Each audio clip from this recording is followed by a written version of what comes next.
Hello दोस्तों, नमस्कार। Stock market share YouTube channel में आपका स्वागत है। अभी हम बात करने वाले हैं 4R की, अर्थात Reliance power, Reliance communication, Reliance capital के साथ साथ रिलायंस होम फाइनेंस, अर्थात इन 4 कंपनियों के बारे में हम इस वीडियो में देखने वाले हैं और इनसे संबंधित जो भी अपडेट आए हैं उनको भी हम देखने वाले हैं। और चूँकि ये जानते हैं आप कि ये जो चारों कंपनियाँ हैं ये कर्ज से भरी कंपनियाँ हैं और इसमें तो जो 3 कंपनियां हैं रिलायंस पावर को छोड़ के, वो तो एनसीएलटी की प्रक्रिया से गुजर के सामने आ रही हैं। और जो इसमें से रिलायंस कम्युनिकेशन है और रिलायंस कैपिटल है, फिलहाल अभी भी एनसीएलटी की प्रक्रिया से गुजर रही हैं। और ये सब जो चारों कंपनियां हैं इसके बारे में कुछ न्यूज़ें निकल के आई हैं, उनको भी हम इस वीडियो में देखने वाले हैं। और ये भी देखने वाले हैं कि जो रिलायंस कम्युनिकेशन है उसका एनसीएलटी की प्रक्रिया कहाँ तक पहुँची है, उससे संबंधित क्या न्यूज़ निकल के आई है, रिलायंस कैपिटल से संबंधित क्या न्यूज़ निकल के आई है, रिलायंस पावर से संबंधित क्या न्यूज़ निकल के आई है, और जो रिलायंस होम फाइनेंस में जो 4% का 5% का अपर सर्किट लग रहा है उसके पीछे क्या कारण है। तो चलिए दोस्तों, बिना किसी देरी के हम वीडियो शुरू करते हैं। और सबसे पहले अगर हम बात करें इसमें रिलायंस कम्युनिकेशन की, अर्थात ये भी एक पेनी स्टॉक है जो कि फिलहाल 2 रुपये के आसपास ट्रेड करती हुई नज़र आ रही है और इसमें एनसीएलटी की प्रक्रिया से गुजर रही है। और ये इसमें की अगर हम बात करें तो ये भी IRP स्टेज 1 से गुजर रही है। IRP स्टेज 1 के बारे में अगर हम थोड़ा सा आपको ब्रीफ जानकारी दे दें तो ये IRP स्टेज 1 वो होता है जब कोई भी कंपनी एनसीएलटी की प्रक्रिया में जाती है तो इसमें IRP स्टेज 1 लागू कर दिया जाता है, अर्थात इंसॉल्वेंसी बैंकरप्सी जो कोड होता है वो लागू होने के बाद इसमें सिर्फ और सिर्फ एक ही दिन ट्रेडिंग होती है, वो है सोमवार। अर्थात सिर्फ और सिर्फ इसमें सोमवार को ट्रेडिंग होती है और सोमवार को ही इसमें लोअर सर्किट लगता है या अपर सर्किट लगता है या जो होना होता है वो होता है। और ये तब तक चलता रहता है जब तक एनसीएलटी की प्रक्रिया फाइनल नहीं हो जाती। और फिलहाल ये रिलायंस कम्युनिकेशन जो शेयर है वो इसी प्रक्रिया से गुजरता हुआ नज़र आया है, जिसे हम अभी आगे देखेंगे और जानने की भी कोशिश करेंगे। और इसी के संबंध में कुछ न्यूज़ें निकल के आई हैं। तो यहाँ पे जो सबसे बड़ी न्यूज़ निकल के आई है कि अनिल अंबानी की जो ये कंपनी है बर्बाद हो गई है। अब प्रॉपर्टी को इसके बेचने को भी मंजूरी मिल गई है और शेयरों की इसमें ट्रेडिंग जो हुई है वो फिलहाल बंद कर दी गई है। और यहाँ पे आप देख रहे हैं इसमें सीधा सीधा बताया जा रहा है कि अनिल अंबानी की जो कंपनी है टेलीकॉम सेक्टर की, रिलायंस कम्युनिकेशन, वो फिलहाल जो है दिवालियापन की जो इंसॉल्वेंसी एंड बैंकरप्सी कोड से गुजर रही है, जो कि एनसीएलटी की प्रक्रिया में शामिल है। उसके कुछ रियल इस्टेट संपत्तियां हैं उसको बिक्री की मंजूरी दे दी गई है। उसी के बारे में ये पूरी डिटेल से जानकारी इसमें आपको दिया जा रहा है। अभी हम जिस न्यूज़ के बारे में देख रहे थे वो फिलहाल 13 दिसंबर को न्यूज़ निकल के आई है कि इसमें जो है इसके प्रॉपर्टी को कुछ बेचने का ये जो है फरमान जारी कर दिया गया है, मंजूरी दे दी गई है। तो हम जिस प्रॉपर्टी की अगर हम बात करें तो यहाँ पे आप देख सकते हैं वो सारी प्रॉपर्टियों के बारे में डिटेल से जानकारी यहाँ पे दी जा रही है कि कौन कौन से प्रॉपर्टी फिलहाल ये बेचने के लिए मंजूरी मिली है। तो इसमें चेन्नई में जो हैंडो ऑफिस है, लैंड एंड बिल्डिंग है, वो जो 2 फ्लोर का ये ऑफिस है उसको बेचने की मंजूरी मिल गई है। साथ ही साथ जो लैंड पार्सल इन जो अम्बेचूर चेन्नई है वहाँ पे 3.44 एकड़ की ये भी जल्दी ही बिकते हुए नज़र आएगी। साथ ही साथ लैंड पार्सल जो पुणे में है वो भी बिकती हुई नज़र आएगी। भुवनेश्वर जो ऑफिस स्पेस है ये भी जो भुवनेश्वर का वो भी बिकता हुआ नज़र आएगा। और साथ ही साथ यहाँ पे आप देख रहे हैं कि जो investment share of campaign properties limited है ये भी बिकता हुआ नज़र आएगा। और investment share of Reliance realty limited ये भी फिलहाल बिकता हुआ नज़र आ सकता है। तो यहाँ पे आप देख रहे हैं ये जो रिलायंस कम्युनिकेशन लिमिटेड शेयर है जिस तरीके से एनसीएलटी की प्रक्रिया से गुजर रही है उस तरीके से एनसीएलटी में जो भी कंपनी गई है वो फिलहाल ये मंजूरी ले ली है कि इसको बेच के वो कर्जा प्राप्त कर ले।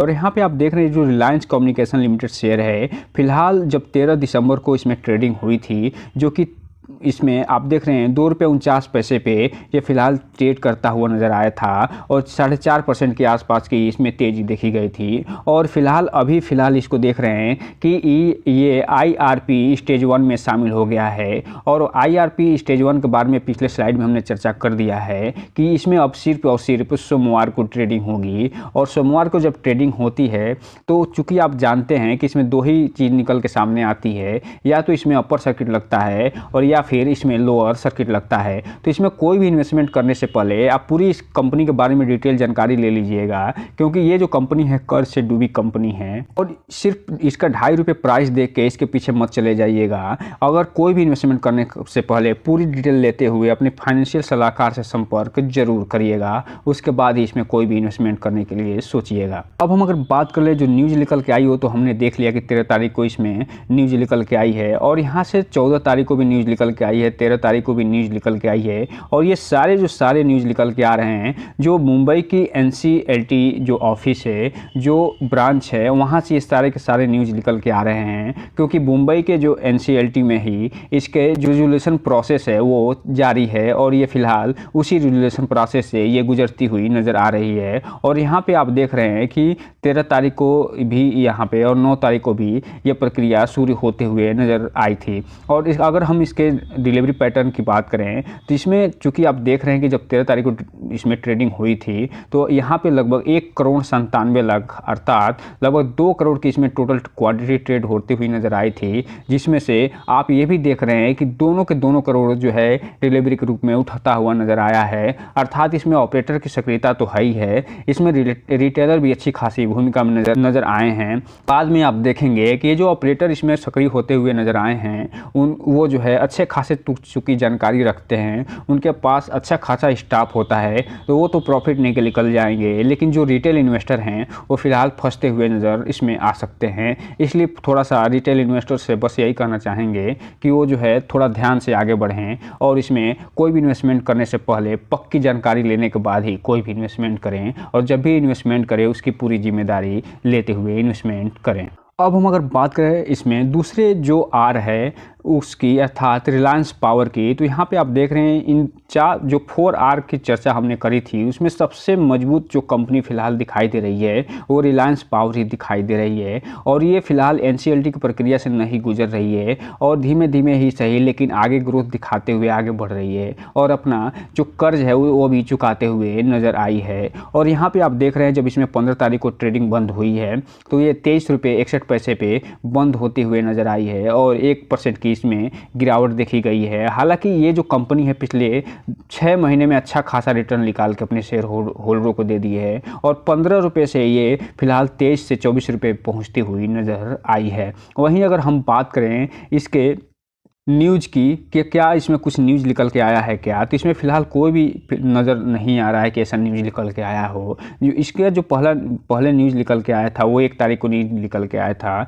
जिसको हमने अपने वीडियो में कवर किया हुआ है, उसका लिंक हम इसके एंड स्क्रीन में दे देंगे, वहाँ से आप जाके देख सकते हैं कि ये जो पेमेंट इसने जो डिफ़ॉल्ट किया है वो किसका किया है और कितना किया है। और जो 13 तारीख को न्यूज़ निकल के आई थी वो डुप्लीकेट सर्टिफिकेट से संबंधित न्यूज़ थी, अर्थात इसमें फ़िलहाल कोई भी न्यूज़ ऐसी निकल के आती हुई नहीं दिखाई दे रही है। वहीं अगर हम बात करें इसके डिलीवरी पैटर्न की, और यहाँ पे आप देख रहे हैं कि इसमें अच्छे खासे क्वांटिटी ट्रेड हो रही है, लगभग 1,68,00,000 शेयरों की टोटल ट्रेडिंग हुई है, लेकिन इसमें डिलीवरी जो है बहुत कम उठाई जा रही है, मात्र 49 लाख अर्थात 29% इसमें डिलीवरी उठाई गई है। अर्थात ये कहने का मतलब ये है कि इसमें ट्रेडर ज़्यादा हावी होते हुए नज़र आए हैं और वो प्रॉफिट बुक करके निकलते हुए नज़र आए हैं और इन्वेस्टर जो है बहुत थोड़ा सा माल उठाते हुए नज़र आ रहे हैं। इसलिए इसमें भी कोई भी इन्वेस्टमेंट करने से पहले पूरी जानकारी लेते हुए आगे बढ़िए और जब भी इन्वेस्टमेंट करिए उसकी पूरी जिम्मेदारी आप अपने पास रखिए।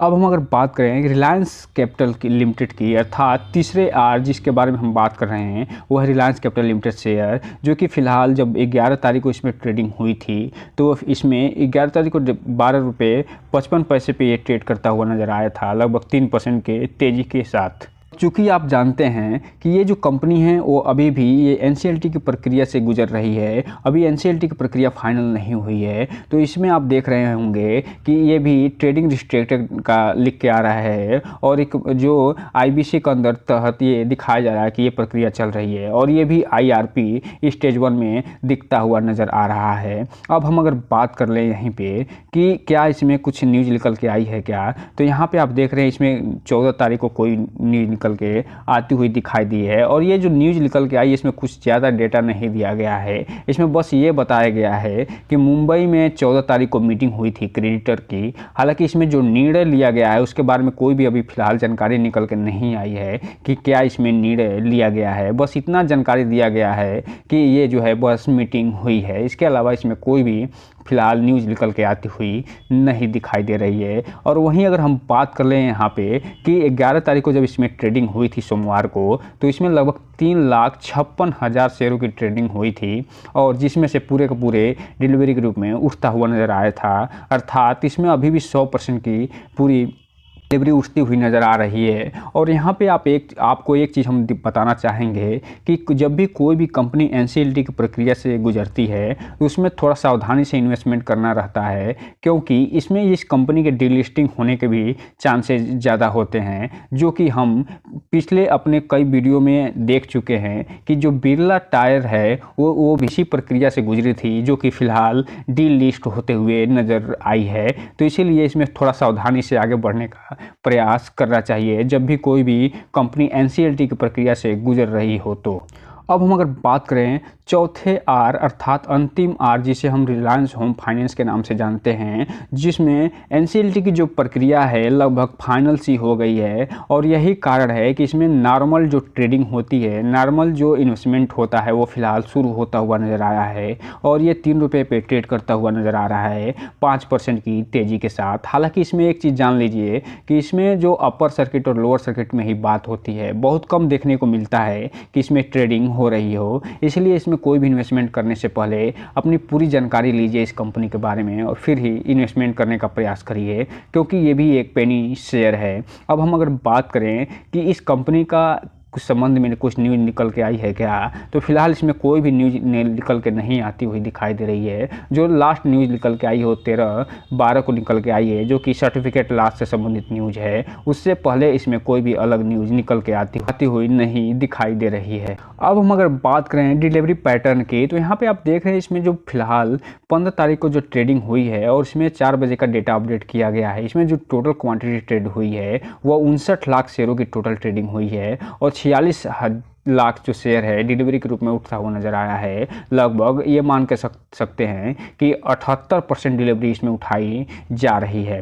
तो दोस्तों, हमने इन चारों जो शेयर की बात करी है, जो कि Reliance communication, Reliance capital, Reliance home finance और रिलायंस पावर, उसमें जो रिलायंस पावर हो वो फिलहाल सबसे मजबूत कंपनी निकल के सामने आ रही है इन चारों में। और इसमें से रिलायंस कैपिटल और रिलायंस कम्युनिकेशन तो जो IRP स्टेज 1 में शामिल है, अर्थात इसमें सिर्फ और सिर्फ सोमवार को ट्रेडिंग होगी और ये NCLT की प्रक्रिया से गुजरती हुई नज़र आई हैं। जबकि रिलायंस होम जो फाइनेंस लिमिटेड शेयर है वो NCLT की प्रक्रिया से गुजर के नॉर्मल ट्रेडिंग में लौटता हुआ नज़र आया है। कुल मिला जुलाकर ये जो चारों स्टॉक हैं वो फिलहाल पेनी स्टॉक हैं और इसमें ये जो है कर्ज से भरे स्टॉक है। इसलिए कोई भी इन्वेस्टमेंट करने से पहले पूरी इस बारे में जानकारी लीजिए और उसके बाद ही कोई भी इन्वेस्टमेंट करने का प्रयास करिएगा। तो दोस्तों, ये रहा आज का न्यूज़। इस चैनल को लाइक करें, सब्सक्राइब करें और बेल आइकन हिट करना तो बिल्कुल न भूलें, ताकि नए वीडियो की जो अपडेट्स है आपको ऐसे ही समय समय पे मिलता रहे। जय हिंद दोस्तों।